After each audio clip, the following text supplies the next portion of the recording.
Well, good morning. Good morning, everyone. It's great to be at the beautiful cliffs here at Kangaroo Point on this beautiful summer's day in Queensland with the Commissioner, Katarina Carroll, and the Deputy Chief Health Officer, Dr. James Smith. Well, Queenslanders, we have 15 hours to go. There's only 15 hours to go before Queensland borders reopen. And that's going to mean more people coming to Queensland from southern states for holidays, which will be great for our tourist industry, our tourism industry. It'll be great for business across the state, but it'll also mean more Queenslanders can reunite for Christmas, and that will be a wonderful thing for Queensland families. But it also means that COVID is coming to Queensland, and we've already seen that this week with cases being identified on the Gold Coast. Now, the Gold Coast, of course, will be at the front line of what happens with COVID as the virus arrives in Queensland. So the higher the vaccination rate across Queensland, but particularly on the Gold Coast, the safer we will all be and the better it will be for the Queensland economy. Can I just say today, and I'll let James Smith speak a little bit more about this, there's only one overseas acquired case in Queensland today, which is very good news. But of course, these days won't last. These days will finish soon as the virus comes to Queensland and the number of cases in our state grows.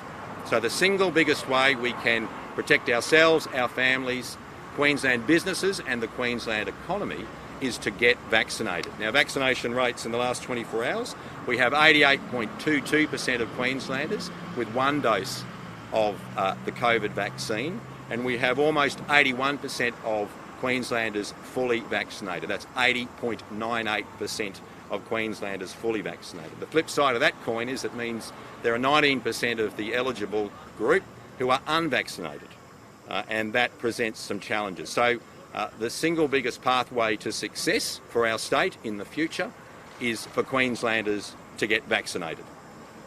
Speaking of success, Queensland's health response has enabled, of course, one of the strongest economic recoveries in Australia. In fact, our health response has enabled a world-leading economic recovery, and that's been seen in job creation. Since the pandemic really struck in March 2020, over the last 18 months, we've seen 90,000 additional jobs created in Queensland, more jobs than any other state. In fact, more jobs than all states combined. And Treasury forecasting today shows that there'll be more good news for Queensland. So in the 18 months to March 2023, so in the 18 months to come, we're going to see the creation of an additional 120,000 jobs in Queensland. We've helped lift the Australian economy out of recession, and that will continue in the future with jobs growth that will lead the nation, we hope. Of course, we see what happened in New South Wales and Victoria with months and months of lockdowns, which has crushed their domestic economy.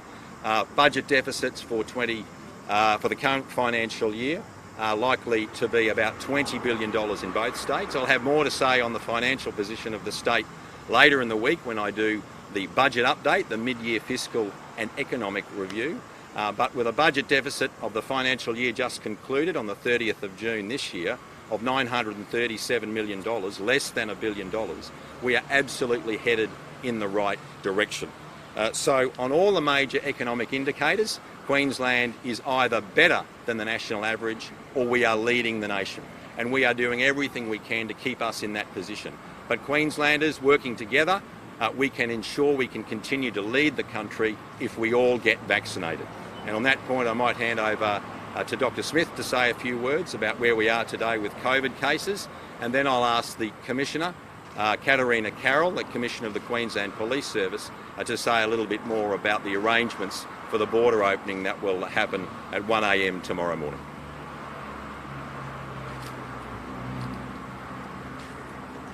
Thank you very much, Treasurer, and good morning, everyone.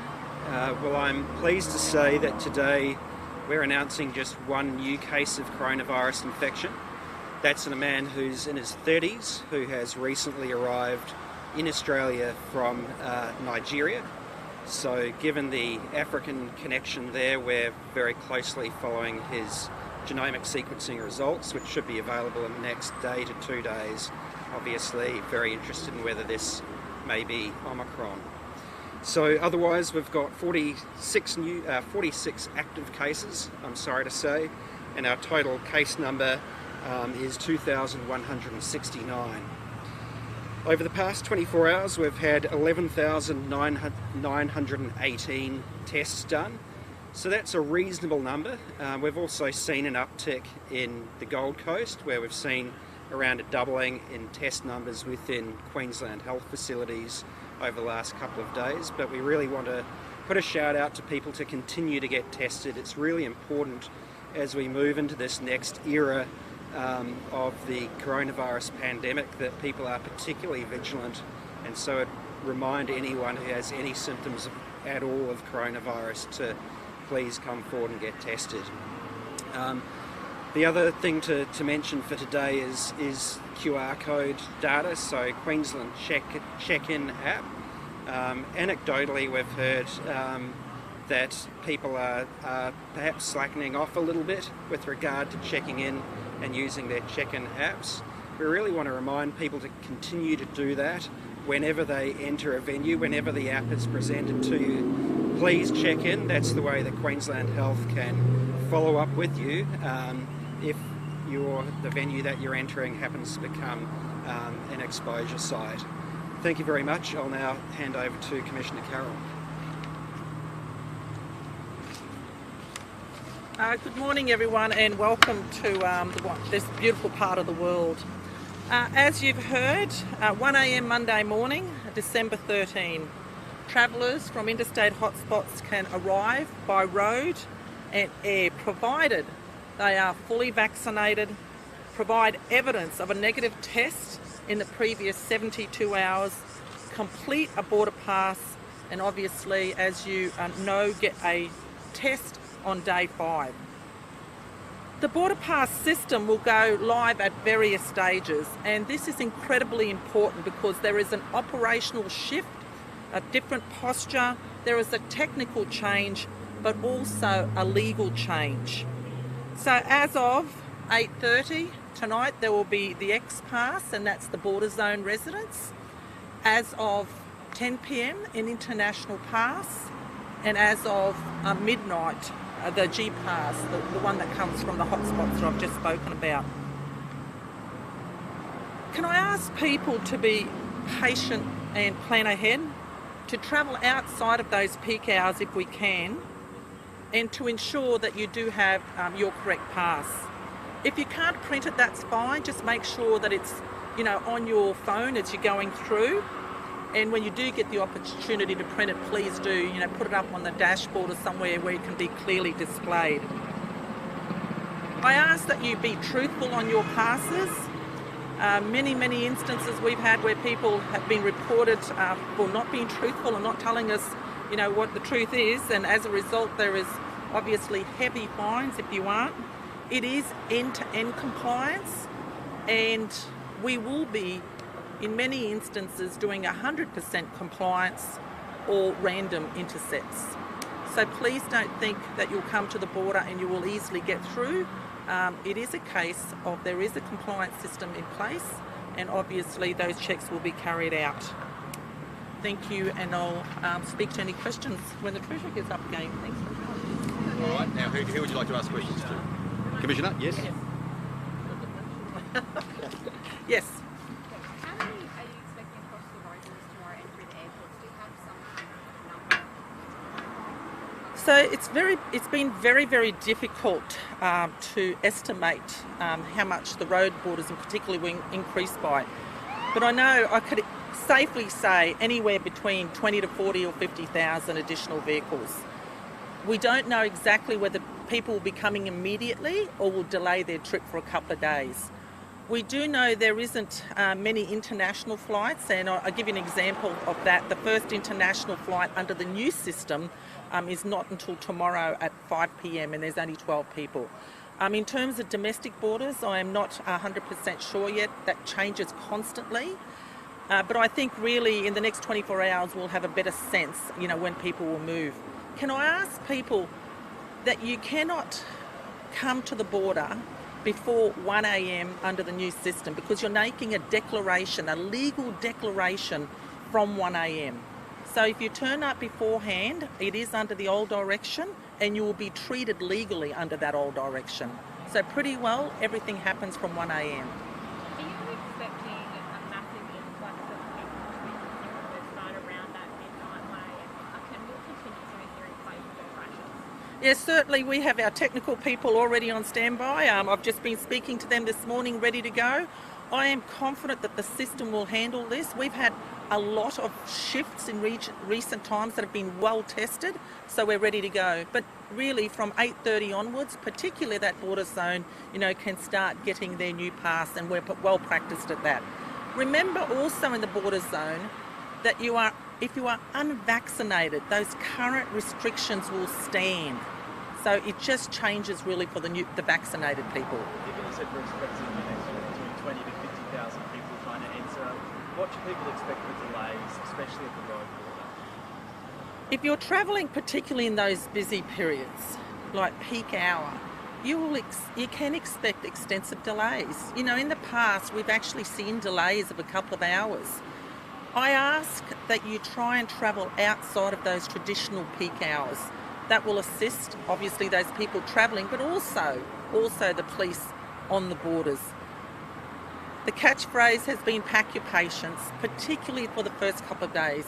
When we see a big shift like this, it is a bit clunky.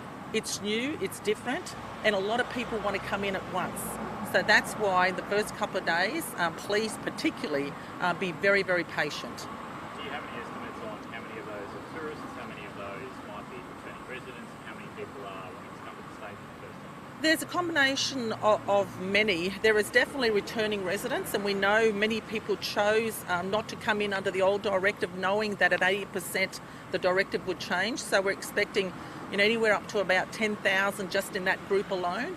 But certainly I think many, many tourists can't wait to get into the state as well. So with the combination of all of that, a conservative estimate over the next few days is the tens of thousands.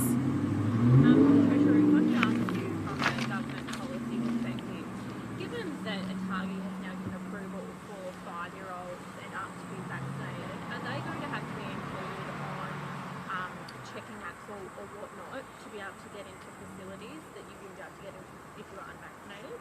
Well, I'll have to take advice on that from our health professionals on that. Dr. Smith may want to say a little bit more, but we'll obviously have to give consideration to how that's going to operate. Treasurer, Western Australia will classify Queensland as low risk from Monday, what it calls an escalating outbreak. Is that a proportionate response, given where we are at the pandemic, for Western Australia to lock down Queensland? Well, I'm not going to be commenting on what other states do. Western Australia, of course, has done their very best to handle the virus the very best they can.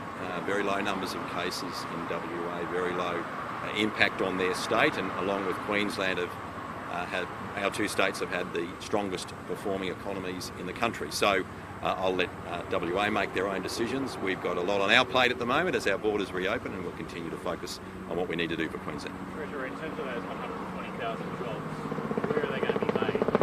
Who's employing 120,000 people over the next 18 months? Well, what we've seen over the last 18 months, since March 2020 or thereabouts, we've seen employment growth strongly occurring across Queensland. And that's been one of the benefits, or one of the silver linings of the COVID cloud, has been strong economic activity and strong jobs growth across Queensland. We look at places like Mackay in the north of our state, where we've seen unemployment drop below 4%. So we've had very strong employment growth across Queensland. These are global figures for our state. Obviously there's a large population and large economic activity in the southeast. We'll also see, we hope, jobs come back in our tourism industry, which of course is tourism businesses have really struggled over the last 18 months. But with the borders opening tomorrow, that will change. So the bottom line is we're continuing to see jobs growth in Queensland, building on this great platform we've created for Queensland, and that's going to be terrific for opportunities for families, for individuals, and for regional communities as well. So sorry, other than tourism, what industries do you expect to see these jobs in? Oh, it'll be across the board. It'll be across the board. Obviously, we've had strong growth in construction. We've had strong jobs growth in construction across Queensland. Retail activity's been very high. Certainly, dwelling investment's been extraordinary across Queensland, so detached homes. So that will continue. Manufacturing, we've had jobs growth in manufacturing as well, which is of course one of our focus areas as a government to support creating more products, making more in Queensland by Queenslanders for Queensland. So in those areas, manufacturing, retail, hospitality and construction, we aim to see jobs growth across the state. And in terms of that 937 million deficit, that's obviously better than you expected. I think you were originally forecasting up to $1 billion. For 2021, so 30 June, in December last year, we forecast a budget deficit of $8.3 billion when I did the December budget. When we did the budget in June this year, that had narrowed to $3.8 billion, and when I tabled the report on state finances, which are the audit accounts of the state, in September this year, or thereabouts, I think it was the end of September, the budget deficit came in at $937 million. And the single biggest reason for that was our strong health response. It allowed businesses to continue to operate, and that has allowed our economy to recover. We're looking to secure that recovery over the next 3 years as we look forward to the forward estimates, as we look across to the forward estimates, but I'll provide you with a detailed update, but we're heading in the right direction. I'll provide that update later in the week. One last one for me. Can you expect it to stay below $1 billion come this week then? Oh, look, we forecast deficits all the way through to 24-25, and returning to surplus in 24-25 has been a strong commitment by our government.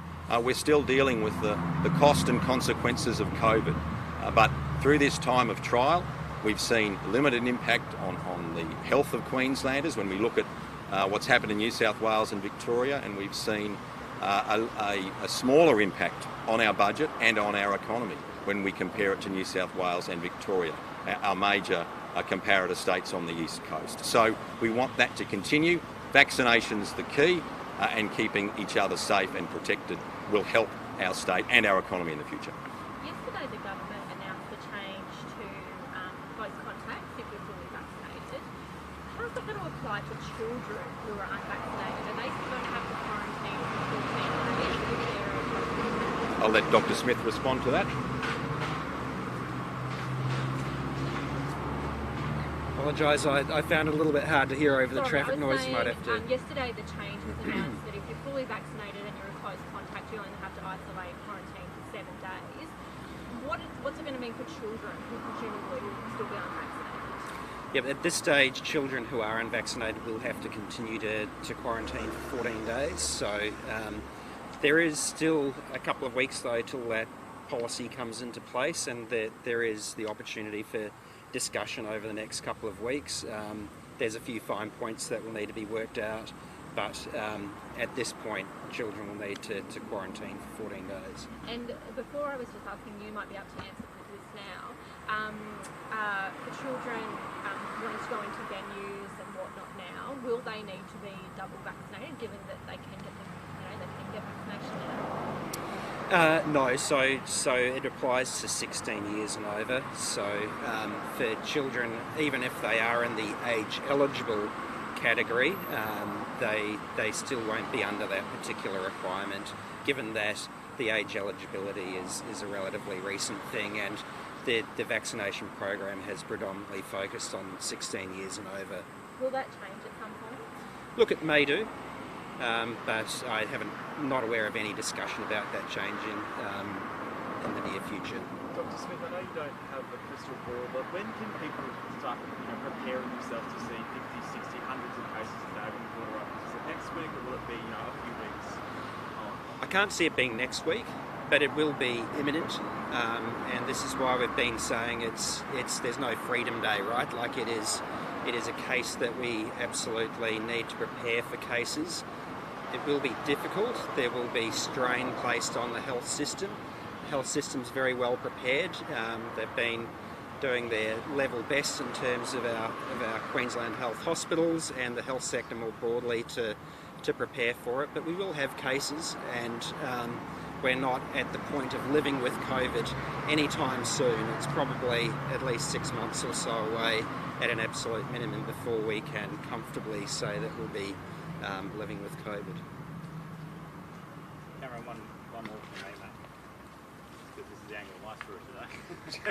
In terms of those job figures and the number of people coming over the border, do you expect a lot of them to want to build new homes or renovate the homes in South East Queensland and across the state? Yeah, that's been one of our challenges, obviously, one of the unanticipated consequences of COVID, the strong demand for dwellings in Queensland, which has impacted, of course, on the affordability of housing.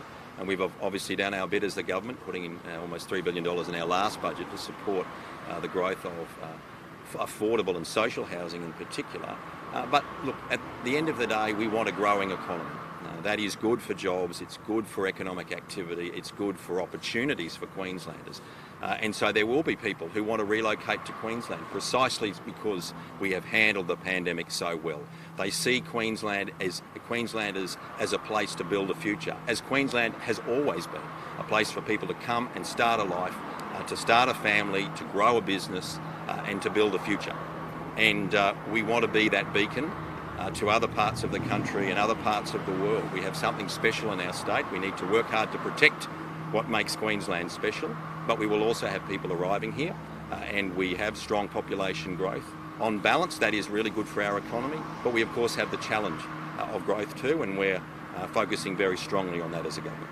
Is there any modelling? Have you done any modelling on how much extra money this will mean to the economy? How much? Marlene, I'll update you later in the week, so we'll have some projections on our fiscal position later in the week, which will include some updates on revenue for the state, but obviously population growth results in an increase in revenue because of economic activity, the transaction of homes or the dwelling houses, which means higher stamp duty, registration fees, those sorts of things, land tax and so on. So I'll give you an update later in the week, but there will probably be a revenue increase, but of course we're still dealing with the cost of COVID, and that will continue in the future too. And do you have any projections on how many tourists want to come here in the next week or two and what that means in a dollar value? No, I don't today, but we know that the number of tourists will of course grow. We are a tourist mecca, particularly for states like New South Wales and Victoria, and with the border arrangements changing from 1 a.m. tomorrow, we know more tourists will come to Queensland, which will be good for those tourism operators, particularly in the Christmas New Year period. All right, thanks very much for your time today. Really appreciate it. Let's check the border pass details. Yes. So the X passes for border zone, I don't think they say. Yes.